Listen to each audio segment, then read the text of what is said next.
નમસ્કાર વિદ્યાર્થી મિત્રો, ધોરણ 7 વિષય ગણિત પ્રકરણ નંબર 1 પૂર્ણાંક સંખ્યા. એની અંદર આપણે ગઈકાલે ભાગ 1 ની અંદર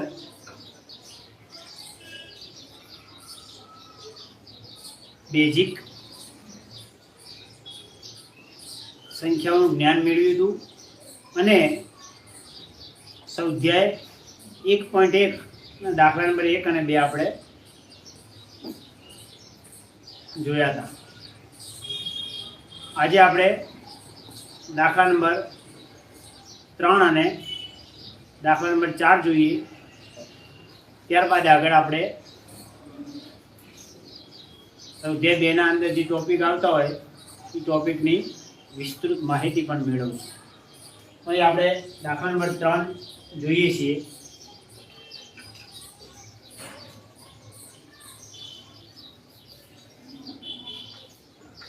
દાખલા નંબર 3 ક્વિઝ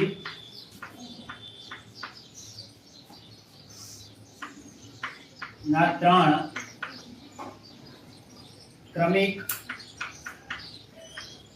ક્રમિક રાઉન્ડ પછી ટીમ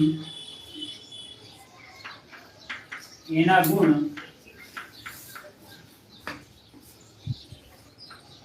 પહેલા રાઉન્ડમાં 40 માઇનસ, બીજા રાઉન્ડમાં 10 અને ત્રીજા રાઉન્ડમાં 0 ગુણ મળે અને ટીમ બી ના ગુણના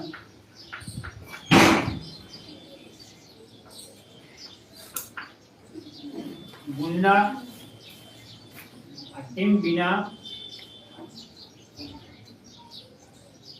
બીના ગુણ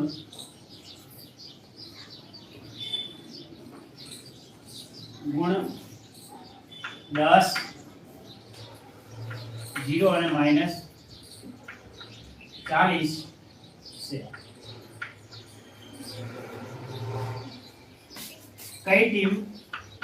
કઈ ટીમના ગુણ વધુ છે?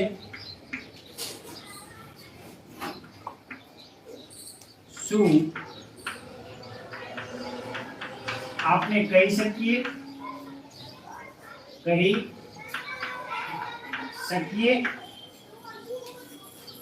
કે પૂર્ણાંક સંખ્યાને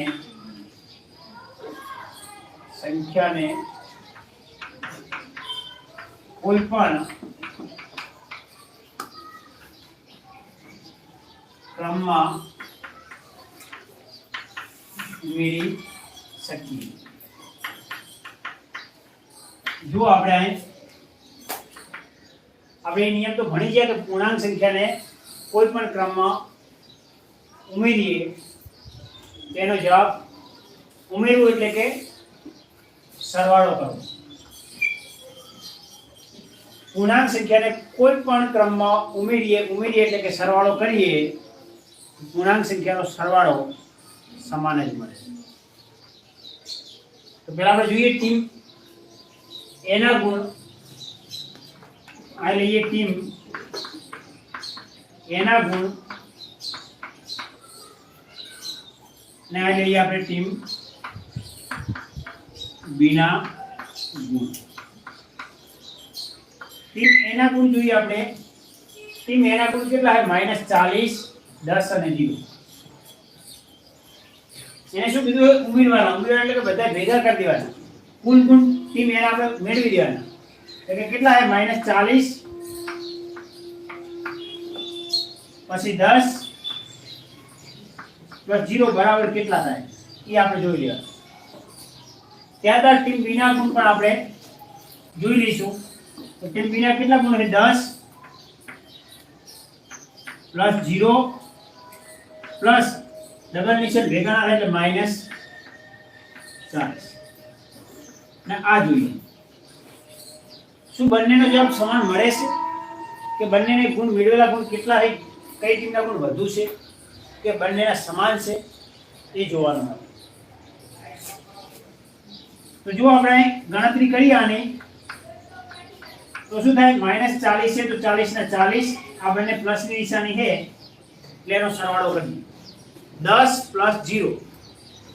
આપણે એક નિયમ આવો ધોરણ 6 માં આવે છે અને ધોરણ 7 માં પણ જોઈએ આપણે તો એક નિયમ છે કે કોઈ સંખ્યાને શૂન્ય સાથે ઉમેરવામાં આવે તો પોતે સંખ્યા જ મળે. એટલે 10 ને શૂન્ય ની અંદર ઉમેરો તો શું થાય, 10 પોતે જ મળે એટલે +10. બરાબર. આગળ જોઈએ આપણે અલગ અલગ નિશાન હોય. કેવા નિશાન હોય? અલગ અલગ નિશાન હોય તો હંમેશા શું થાય, બાદબાકી થાય. અલગ નિશાન હોય તો હંમેશા શું થાય, બાદબાકી થાય. એટલે 40 માંથી 10 બાદ કરો કેટલા વધે, 40 માંથી 10 બાદ કરો કેટલા વધે, 30 વધે. 30 મૂકી દીધા. હવે નિશાની કઈ મૂકવાની, મોટી સંખ્યાની નિશાની મૂકવાની. આમ બોલો મોટી સંખ્યા કઈ છે, માઈનસ છે પ્લસ છે, મોટા અંકની સંખ્યા 40 માઈનસ છે તો માઈનસ મૂકી -30 ગુણ મેળવ્યા. ટીમ એ કેટલા મૂક્યા, મેળવ્યા -30 ગુણ મેળવ્યા. હવે ટીમ બી જોઈએ આપણે. ટીમ બી ને જોઈએ આપણે તો ટીમ બી એ કેટલા ગુણ મેળવ્યા છે, 10 + 0. એટલે 10 ને 0 સાથે ઉમેરો એટલે 10 જ થઈ જાય નિયમ પ્રમાણે આપણે આગળ બોલ્યા. આ પ્લસ માઈનસ એટલે શું થઈ જાય, અલગ અલગ નિશાની હોય તો હંમેશા બાદબાકી થાય એટલે બાદબાકીની નિશાની આવે 40. આ પણ જો આગળ છે ની નિશાની એક કાંઈ ના હોય તો પ્લસની નિશાની, આ એ માઈનસની નિશાની, બંને નિશાની કેવી થઈ, અલગ અલગ થઈ. અલગ અલગ નિશાની થાય એટલે શું થાય, હંમેશા બાદબાકી થાય. 40 માંથી 10 જાય એટલે 30 વધે. 30 કેવા વધે, -30. બંને ગુણ ક્યાં મૂક્યા, મેળવ્યા જે પૂછ્યું છે અને આપણે કીધું કે કઈ ટીમના ગુણ વધુ છે. શું પૂછ્યું, કઈ ટીમના ગુણ વધુ છે? તો આપણે શું કહી શકીએ, કઈ ટીમના ગુણ વધુ છે, બંને ટીમના ગુણ સમાન છે અથવા તો સરખા. કેવા છે, સરખા. તો આ એરો મારી લખવાનું આપણે, બંને ટીમના ગુણ સરખા. પછી શું કીધું છે, શું આપણે કહી શકીએ કે પૂર્ણાંક સંખ્યાને કોઈ પણ ક્રમમાં ઉમેરી શકાય? તો કે હા. જો આપણે આની આ સંખ્યા આગળ બીજા ક્રમમાં મૂકી, ક્રમ બદલી નાખે તો જવાબ બદલાનો ના. તો પૂર્ણાંક સંખ્યાને કોઈ પણ ક્રમમાં ઉમેરી શકીએ છીએ. આ લખવાનું હા. હા, પૂર્ણાંક સંખ્યાને કોઈ પણ ક્રમમાં ઉમેરી શકાય. કારણ કે પૂર્ણાંક સંખ્યા સરવાળાના નિયમની અંદર ઉમેરવા એટલે કે સરવાળાની અંદર સમૃદ્ધતા ધરાવે. ક્રમના નિયમો, કયા નિયમો, ક્રમના નિયમની અંદર સમૃદ્ધતા ધરાવે. આગળ દાખલા નંબર આપણે 4 જોઈએ. દાખલા નંબર 4.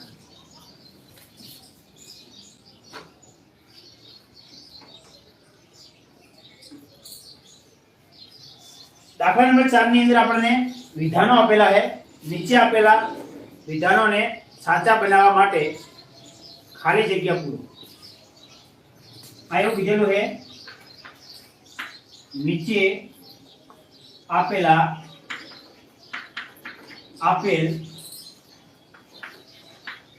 વિધાનોને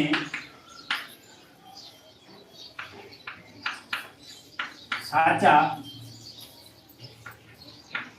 બનાવવા માટે ખાલી જગ્યા પૂરો. આ આપણે વિધાન નંબર 1 આપેલું છે, -5 પ્લસ -8 બરાબર -8 પ્લસ પાવશાળી ના ખાલી જગ્યા આપી. આ ખાલી જગ્યા શૂન્ય થઈ. એના પછી બીજું વિધાન આપ્યું છે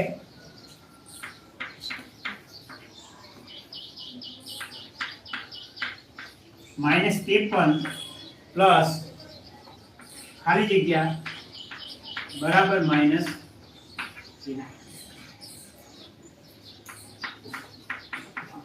બીજું વિધાન આપ્યું છે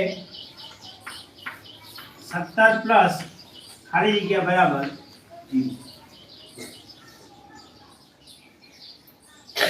ચોથું વિધાન આપ્યું છે મોટા કૌંસની અંદર 13 પ્લસ નાના કૌંસમાં 12 કૌંસ પૂરો મોટો કૌંસ પૂરો પ્લસ નાના કૌંસમાં ખાલી જગ્યા બરાબર 13 પ્લસ મોટો કૌંસ એમાં નાના કૌંસમાં -12 પ્લસ માઇનસ 7 મોટો કૌંસ.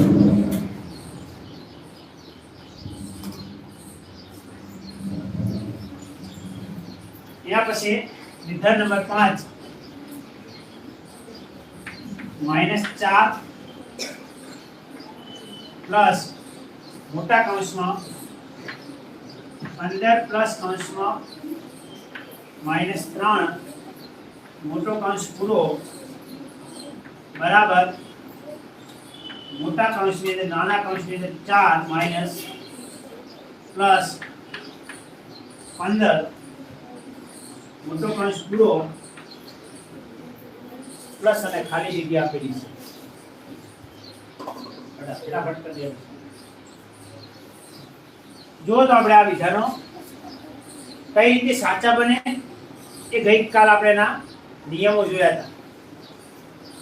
એ નિયમો પ્રમાણે આપણને કોઈ પણ વિધાન કઈ રીતે આપણે સાચું કરી શકાય એ જોઈએ આજે આપણે. આ કીધેલું છે -5 નિશાની છે ને એ પ્લસ ની કૌંસમાં -8 બરાબર -8 નિશાની તો પ્લસ ની જ છે. બંનેમાં નિશાની બદલાતી નથી. તો એનો મતલબ કે આગળની સંખ્યા પાછળ જાય પાછળની સંખ્યા આગળ જાય તો આમાં આગળ પાછળની સંખ્યા આગળ આવી તો આગળની સંખ્યા શું થાય પાછળ જાય તો નિયમ કર્ણના નિયમમાં આપણું પાલન થાય.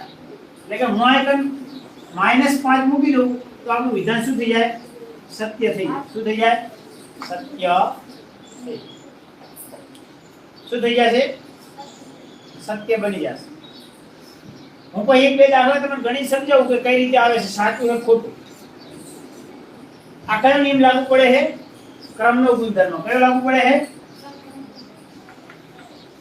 ક્રમનો ગુણધર્મ. ક્રમના ગુણધર્મ પ્રમાણે આગળની સંખ્યા પાછળની પાછળની સંખ્યા આગળ કરીએ એટલે શું થઈ જાય કરીએ એનું પાલન થાય છે. આ આપેલા -53 પ્લસ ખાલી જગ્યા બરાબર -53 એની સંખ્યા રાખવી હોય તો મારે શું કરવું પડે. થોડા સમય પહેલા જ હું બોલ્યો કોઈ સંખ્યાને શૂન્ય સાથે સરવાળો કરવામાં આવે એટલે કે શૂન્યની અંદર ઉમેરવામાં આવે અથવા તો બીજા શબ્દમાં કહીએ કે શૂન્યને કોઈ સંખ્યા સાથે ઉમેરવામાં આવે તો જવાબ પોતે સંખ્યા જ મળે. આ શું છે શૂન્ય ઉમેરતા જવાબ મળે. શું મળે છે આ હું શૂન્ય કરું તો જવાબ એનો સેમ થઈ જાય. શું થાય 53 થઈ જાય. -53 તો -53 થઈ જાય. આ તો અહીં કયો નિયમ લાગુ પડે છે શૂન્ય સરવાળાની ક્રિયામાં તટસ્થ ઘટક છે. શું છે શૂન્ય એ સરવાળાની ક્રિયામાં તટસ્થ ઘટક છે. એના પછી જો 17 પ્લસ ખાલી જગ્યા બરાબર 0. હવે મારા 0 લાવવો હોય જવાબ તો કઈ સંખ્યા મૂકવી પડે. મારા હું 17 માં કઈ સંખ્યા બાદ કરું તો મારો 0 0 જવાબ. આ પ્લસ નું નિશાન એટલે મારે બાદ કરવા પડે તો જ 0 આવે. -17 ઉમેર્યું તો શું થઈ જાય આ જાય પ્લસ માઈનસ માઈનસ નિશાની માઈનસ આવે ને 17 માંથી 17 જાય એટલે શું થઈ જાય 0 થઈ જાય. રેડી. જો આ જૂથ છે આ એક જૂથ આવેલ છે બે સંખ્યાનું અને ત્રીજી સંખ્યા અલગ પડી છે સરવાળા. આ બે સંખ્યા જૂથ આવેલ અને ત્રીજી સંખ્યા અલગ પડી. હવે આ લાઈન ની અંદર જે સંખ્યા છે એક ઘટે છે ઈ આ લાઈન માં 3 3 આવેલ છે. આ ત્રણમાંથી કઈ સંખ્યા ઘટે, જે સંખ્યા ઘટે એ મૂકી દો. જે સંખ્યા ઘટે છે આમાં આલેલી છે પણ આમાં નથી આલેલી, એ મૂકી દો તો તમારા નિયમનું પાલન થઈ જાય, જૂથના નિયમનું પાલન થઈ જાય. બોલો -7 જો આ 13 આવેલ है, 12 आवेल है, 12 आवेल है, 13 आवेल है, आवेल શું નહીં -7, હું -7 મૂકી દઉં તો તમારા નિયમનું પાલન થઈ જાય. શું થઈ જાય? નિયમનું પાલન થઈ જશે. તો આ કયો નિયમ લાગુ પડે છે? સરવાળાની ક્રિયામાં જૂથનો ગુણધર્મ. કયો? સરવાળાની ક્રિયામાં જૂથનો ગુણધર્મ. એના પછી છેલ્લો દાખલો, એ પણ એક આપણે જૂથ આપેલું હોય, જુઓ તમે. -4 પ્લસ મોટા કૌંસમાં 15 પ્લસ -3 ને બીજી બાજુ 4 અને 15 આવે તો હજી શું બાકી શું ઘટે છે? માઈનસ. હવે હું આમાં કોઈ એક દાખલો તમને સાબિત કરી બતાવું કે કઈ રીતે જવાબ આવે છે. આમાં ખાલી જગ્યા આપી છે, અહીંયા કઈ નહીં આપ્યું, સમજી લો. અહીંયા આપણે x ધારી દો. શું ધારી દો? x. ધારો કે હું આ દાખલાની ગણતરી કરું છું બેટા. જુઓ, ધારો કે અહીંયા રકમ આપણે આવેલ હતી -5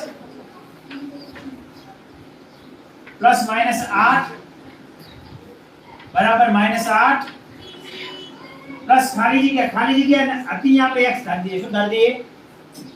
શું ધારી દઈશું બેટા? આપણે x ધારી દઈએ. શું ધારી દઈશું? x.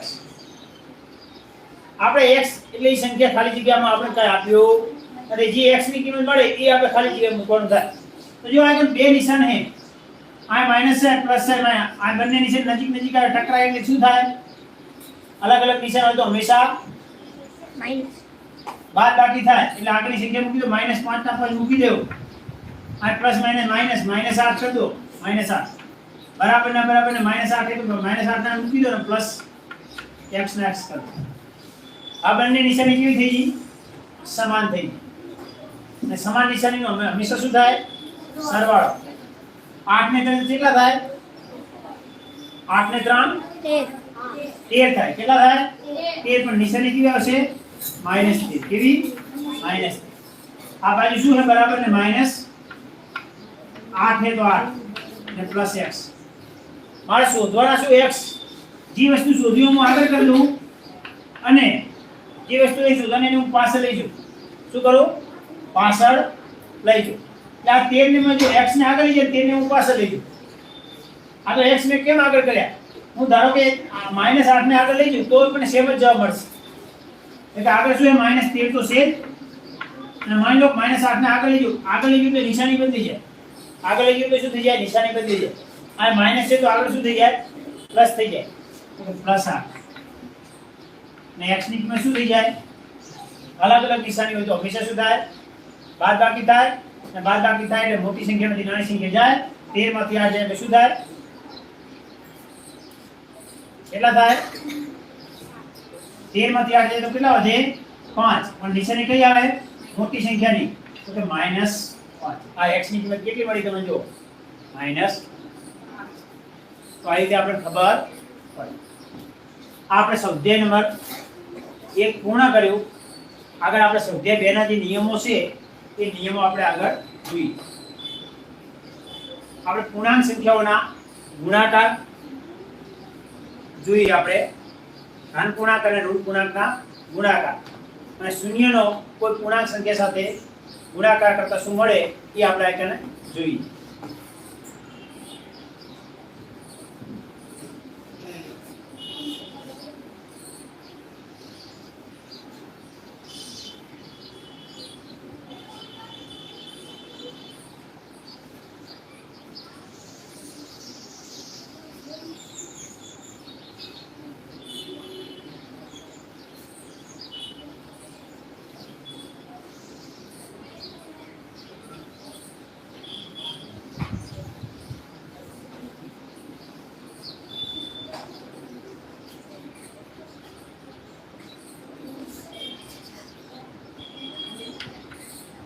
પૂર્ણાંક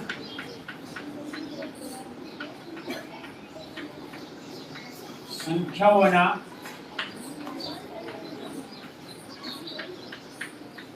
ગુણાકાર. પૂર્ણાંક સંખ્યાઓના ગુણાકાર ધન અને ઋણ પૂર્ણાંકોના ગુણાકાર આપણે જોઈએ.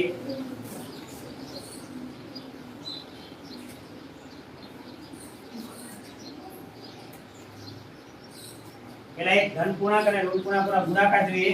એમાં આપણે ધન પૂર્ણાંક, ધન અને ઋણ પૂર્ણાંક પૂર્ણાંકોના ગુણાકાર. હવે પહેલા એક ધન પૂર્ણાંકનો ધન પૂર્ણાંક સાથે ગુણાકાર કરીએ,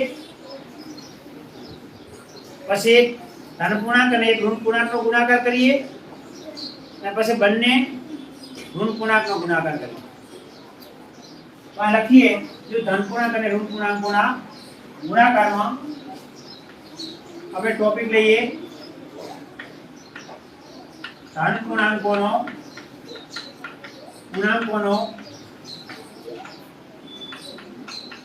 ધન પૂર્ણાંક સાથે ગુણાકાર. અવાજ નહીં બેટા. ધન પૂર્ણાંક સાથે ગુણાકાર. તમારે કોઈ પણ બે સંખ્યા બોલવાની, બંને ધન સંખ્યા બોલવાની, એનો આપણે ગુણાકાર કરીએ. આપણે દરેકના બે ઉદાહરણ લઈશું. બોલો, કોણ બોલશે કોઈ બે સંખ્યાઓ? 50 અને 58. એક પેલી 50 સંખ્યા લઈએ, આ ધન પૂર્ણાંક છે, અને એનો ગુણાકાર આપણે કેટલા સાથે કરશું? 58 સાથે કરશું. કેટલા સાથે કરશું? 58. તો આ બંનેનો ગુણાકાર શું મળે તો જોઈએ. તો આપણે 50 નો 58 સાથે ગુણાકાર કરીએ એટલે શૂન્ય ગણવાનું નહીં. પહેલા 5 નો સીધો 58 સાથે ગુણાકાર કરવાનો. અને મેં આગળ ધોરણ 6 ની અંદર કીધું હતું કે કોઈ પણ સંખ્યાનો 5 વડે ગુણાકાર કરવો હોય ને, કોઈ સંખ્યાનો 5 વડે ગુણાકાર કરવો હોય તો જે સંખ્યા આલી છે એના અડધા કરી દો, અને એની બહાર જઈને એક શૂન્ય મૂકી દો, તમારો જવાબ મળી જશે. 58 ના અડધા કેટલા થાય બેટા? 24. 58 ના અડધા કેટલા થાય બેટા? 58 ના અડધા કેટલા થાય? 29. કેટલા થાય? 29. 58 ના અડધા કરું એટલે 29 થઈ જાય ને. પહેલા તો 29 મેં 5 વડે કોઈ પણ સંખ્યાને 5 વડે ભાગો એટલે એના અડધા કરીને એક પાર શૂન્ય મૂકી દો. પહેલા તો મેં આ શૂન્ય મૂકી દીધું. કેટલા થાય? 290. પણ એ ખાલી માત્ર મેં 5 વડે ભાગ્યું. બહારનું શૂન્ય પડ્યું એને ગણ્યું નથી, શૂન્ય મૂકી દો. એનો જવાબ કેટલો થઈ ગયો? 29. કેટલો થઈ ગયો? 29. હવે ગુણાકાર કરવા જવાની ધોરણ 7 માં જરૂર પડે નહીં. તો હવે જો તમે ચેક કરવો તો કરો. 58 ગુણ્યા 50. પહેલા તો બે અંક એટલે એકમ દશકની શૂન્ય લાગે. 5 નો 8 સાથે 5 8 કેટલા થાય? 5 8 40 નું શૂન્ય ઉપર જાય 4. 5 ચોક કેટલા થાય? 5 ચોક 20. 20 ને 4 24. કેટલા થાય? આ સોરી પાયો પર 25 કેટલા થાય? 29. તો કેટલા જવાબ આવે? 29. કેટલા આવે? જુઓ, એક નિયમ લાગુ પડ્યો. એક ધન પૂર્ણાંક હતી, બીજી ધન પૂર્ણાંક હતી, એનો જવાબ લાવ્યો તો જવાબ કેવો મળ્યો? ઋણ પૂર્ણાંક મળ્યો છે કે ધન પૂર્ણાંક મળ્યો છે? તો કે બે ધન પૂર્ણાંકનો ગુણાકાર કરો તો બે ધન પૂર્ણાંક જ જવાબ મળે. શું મળે? જ્યારે બે ધન પૂર્ણાંકનો ગુણાકાર કરીએ તો ધન પૂર્ણાંક જ જવાબ મળશે. કેવો મળશે? રેડી? હવે આપણે બીજો ટોપિક લઈએ. ધન પૂર્ણાંક પૂર્ણાંકનો ઋણ પૂર્ણાંક સાથે ગુણાકાર. ધન પૂર્ણાંકનો ઋણ પૂર્ણાંક સાથે ગુણાકાર. કોઈ બે સંખ્યા લઈએ આપણે. બોલો, કોણ બોલશે?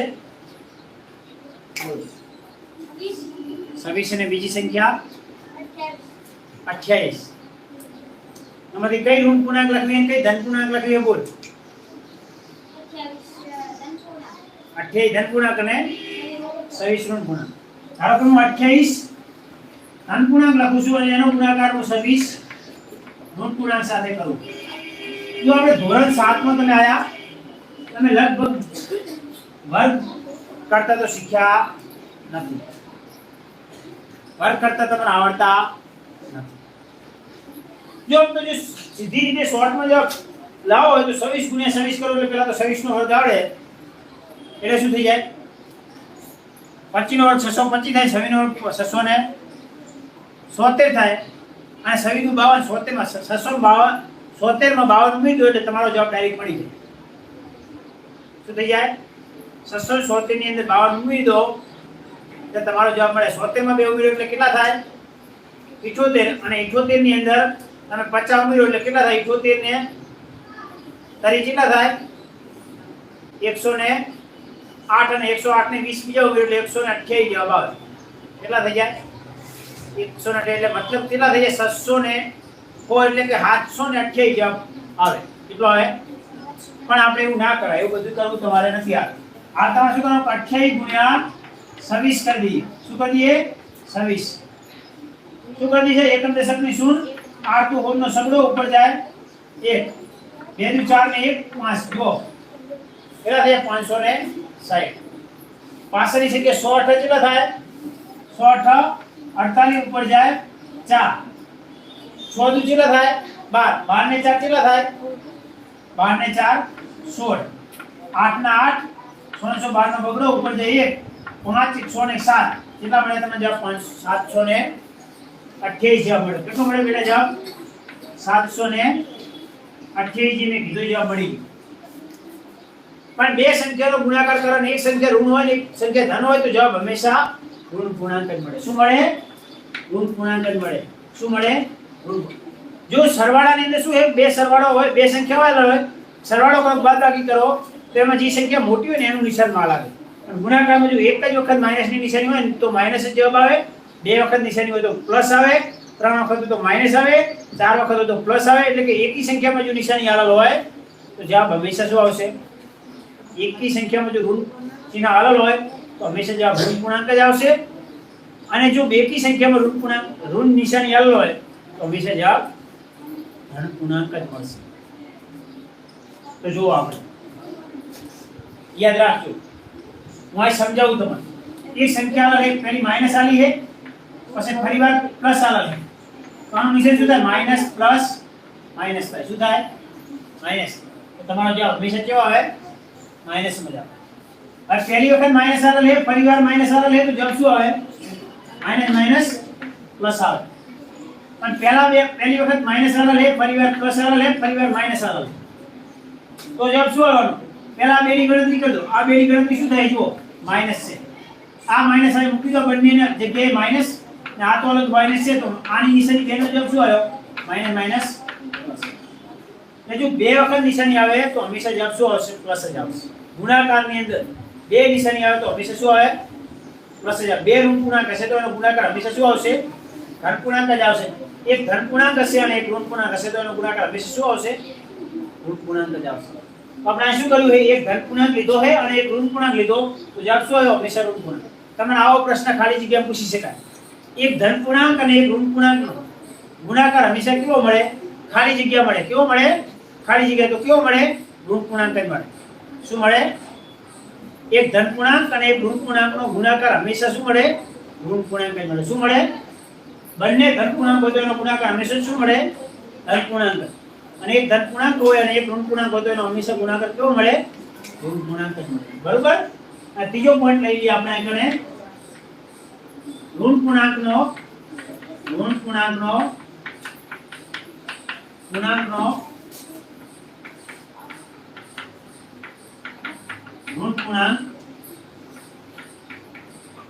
સાથે ગુણાકાર. શું ઋણ પૂર્ણાંકનો ઋણ પૂર્ણાંક સાથે ગુણાકાર? ચાલો આપણે આ જ સંખ્યા લઈ લઈએ. 28 ગુણ્યા -26 અને બંને ઋણ હોવા પડે. કેવા હોવા પડે? ઋણ હોવા પડે. બંને સંખ્યા કેવી હોવી પડે? ઋણ હોવી પડે. તો 28 ને 26 નો ગુણાકાર તો આપણે કરીએ તો કેટલા થયા હતા? 728. કેટલા થયા હતા? 728 થયા હતા. અને મેં સમજાવ્યું કે બે વખત ઋણ પૂર્ણાંક હોય તો જવાબ શું મળે તમારો? ધન પૂર્ણાંક. તો તમારો જવાબ શું મળ્યો? 728. 728 કેવા મળ્યા? ધન મળ્યા. તો જો બે ધન પૂર્ણાંક હોય તો જવાબ ધન પૂર્ણાંક જ મળે. એક ધન પૂર્ણાંક અને એક ઋણ પૂર્ણાંક હોય તો ઋણ પૂર્ણાંક મળે, અને બંને ઋણ પૂર્ણાંક હોય તો શું મળે? જવાબ તમને ધન પૂર્ણાંક મળે. તમારે આ ત્રણ પ્રશ્નો આવી રીતે પૂછી શકે. જો આ પ્રશ્નો તમારે કોઈ પણ પરીક્ષાની અંદર પૂછી શકાય તો આ ત્રણ પ્રશ્નો આવી રીતે બની શકે. ખાલી જગ્યાઓ તમારે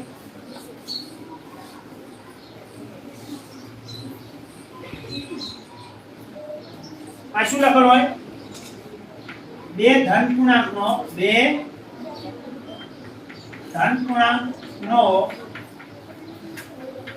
ગુણાકાર હંમેશા ખાલી જગ્યા થાય. આ એક ખાલી જગ્યા બની ગઈ. પહેલો નિયમ લાગુ પડે. શું લાગુ પડે? ધન પૂર્ણાંકનો ધન પૂર્ણાંક એટલે બે ધન પૂર્ણાંક થઈ ગઈ. બે ધન પૂર્ણાંકનો ગુણાકાર હંમેશા કેવો મળે? ખાલી જગ્યા મળે. બીજી ખાલી જગ્યા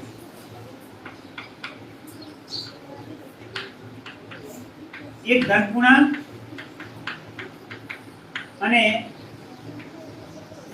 બીજી ઋણ પૂર્ણાંક નો ગુણાકાર ખાલી હંમેશા ખાલી જગ્યા થાય. આ થાય કે મળે એવો ગમે શબ્દ લખો હોય તો ચાલે. આપણે અને ત્રીજી ખાલી જગ્યા લખવા બે ઋણ પૂર્ણાંકનો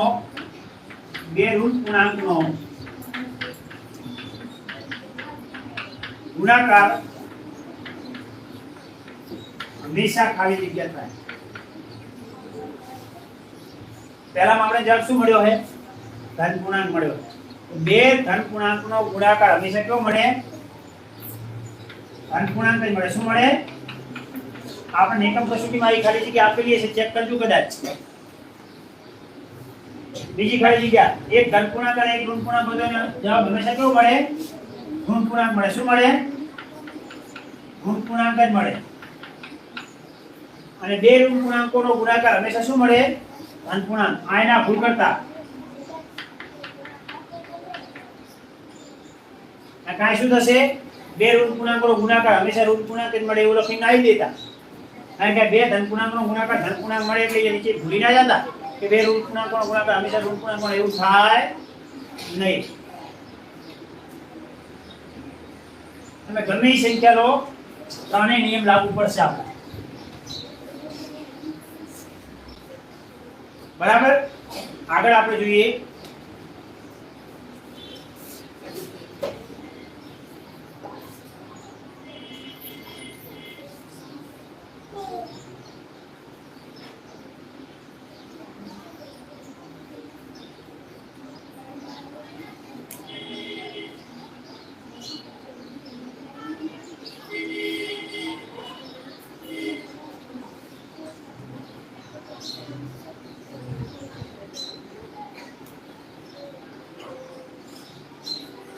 આપણે ગુણાકાર માટે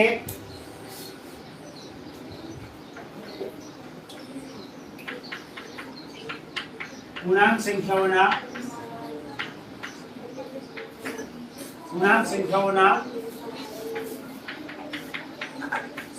ગુણાકાર માટે આપણે શું કહીએ? ક્રમનો નિયમ. કયો નિયમ? ક્રમનો નિયમ લઈએ. ક્રમનો ગુણધર્મ. કરવાનો શું છે? ગુણાકાર યાદ રાખજો. શું કરવાનો છે? ગુણાકાર. કોઈ બે સંખ્યા લઈએ અને બે સંખ્યાનો ગુણાકાર કરીએ, એનો ક્રમ બદલીએ તો જવાબ શું મળે? એ આપણે આગળ તો જોઈ જ. બરાબર ને? બધા નિયમ મેં શીખવાડ્યા જ છે. પણ ઉદાહરણ તરીકે એક સંખ્યા લઈ લો, 5 નો ગુણાકાર હું 4 સાથે કરું તો કેટલા થાય? 20. અને 4 નો ગુણાકાર 5 સાથે કરું તો કેટલા થાય? 20. એટલે કે કોઈ સંખ્યાનો કોઈ એક ધન પૂર્ણાંકનો કોઈ બીજી ધન પૂર્ણાંક કે ઋણ પૂર્ણાંક સાથે ગુણાકાર કરવામાં આવે, ગમે એ ક્રમમાં કરવામાં આવે તો જવાબ કેવો મળે છે? સમાન જ મળે. શું મળે? અલગ અલગ મળશે નહીં. એટલે કે ગુણાકારની ક્રિયામાં ક્રમના ગુણધર્મનું પાલન થાય છે. બધા નિયમો પહેલા દિવસે મેં શીખવાડેલા છે તમને.